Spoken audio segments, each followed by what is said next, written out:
就嚟比賽啦，咩心情啊？我而家覺得非常之緊張，因為尋日試咗幾多次，嗰啲外國人都好友善啦，但我唔知嗰啲評審係咪都同佢哋一樣咁，咁笑容滿面咁樣玩我哋隻 game。係咯，好緊張咯，驚嗰個評審玩唔明我哋個 game 咯，我哋點解用廣東話嚟講嘢咯？好緊張，希望佢唔好問啲太超綱嘅問題，希望我聽得明問題。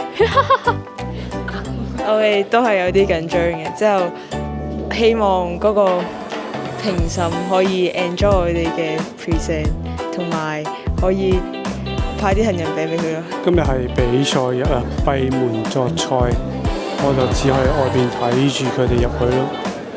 比完賽，求其隨手捉個課問下先。咩啊？講咩啊？比完賽咩感覺啊？比賽 OK 啊，但係個評審佢好似唔係好識講英文咯，但係佢聽得明我哋講嘢咯。唔係啊，係佢嗰啲唔係英文嚟㗎，佢中間夾住幾個唔知咩文啊。但我覺得整體嚟講都係比得幾好，因為佢問嘅問題雖然我哋聽唔明，但係我哋都有兜翻自己啲嘢咯。雖然係咯，我覺得幾好，我覺得幾好。上半場完咗問下佢咩感受先？我覺得有啲緊張，不過而家好似已經捉到嗰個秘訣，即係我哋終於唔係全障礙溝通，之後我哋得到咗一個點，就係無論個評審問啲乜嘢，你聽得明唔明都好，你亂咁噏，佢就點頭就啱㗎啦。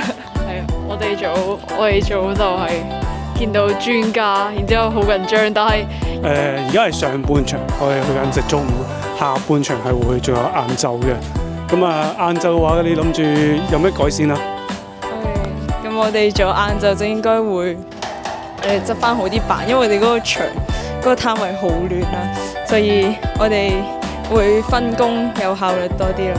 呢個畫面似唔似啲小學、幼稚園外邊啲家長接放學啊？咁當然啦，呢批唔係家長嚟嘅，呢批全部都係啲指導老師嚟嘅。我就其中一個。大家睇下呢個，我哋比賽完咗啦。咁而家一個咩咧迎接儀式啊？我哋呢就家長咧排成兩排，而家有咩？而家要夾到迎接我哋嘅 file 出嚟咯。見唔見到？夾到歡迎啲學生出嚟啊！想唔想試下俾我掌聲夾到歡迎啊？過嚟參加賽啦！